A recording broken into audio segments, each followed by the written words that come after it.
When I was hired, I was 14 years old. How old are you?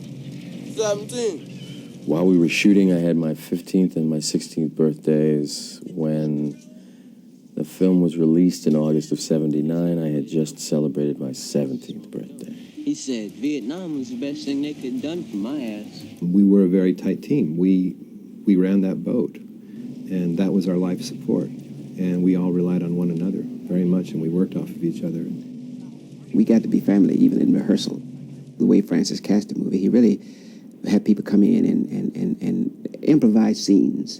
And he had asked us to host, to be anchors for that. In fact, the boat crew, me, Fred, and Sam, and Larry, Lawrence Fishburne, we had been there all day long in Los Angeles as people come in to audition, and we were the ones they auditioned with. And Francis improvised scenes around that. And during that time, we got to be family. So by the time we actually got in the Philippines and started shooting, we were pretty solid with each other, as we still are. You read Willard. Freddie's going to read Chef. And Sam, you read Lance. And Albert, you read Chief, okay? Let's just, what we'll do now, we'll just read it just to read it, to know what we're doing. Francis come to us and said, you guys got the characters now. Don't act. You know. Is it going to be Harry? I don't know, kid. Yeah, probably. You like it like that, Captain? When it's hot, Harry? Fuck.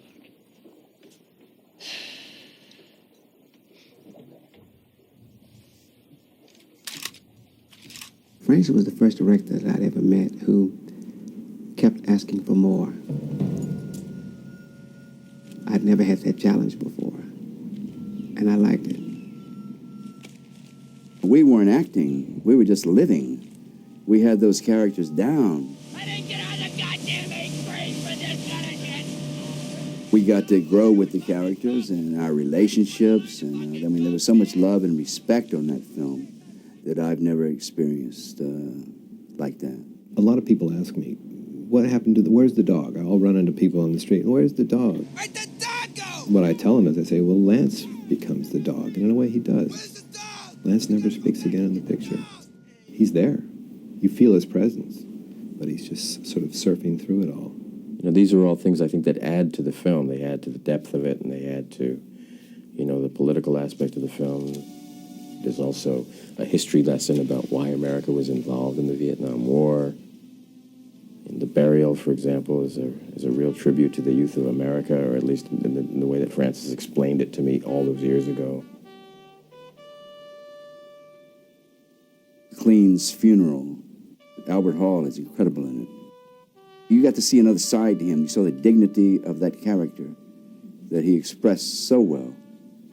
I mean, every time I see that, it makes me cry. And I was there.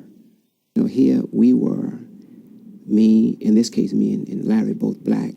And here we are fighting for a country, and I lose him. Reflecting on the fact that there were more blacks in that war, you know, and perhaps the inequity of that, you know.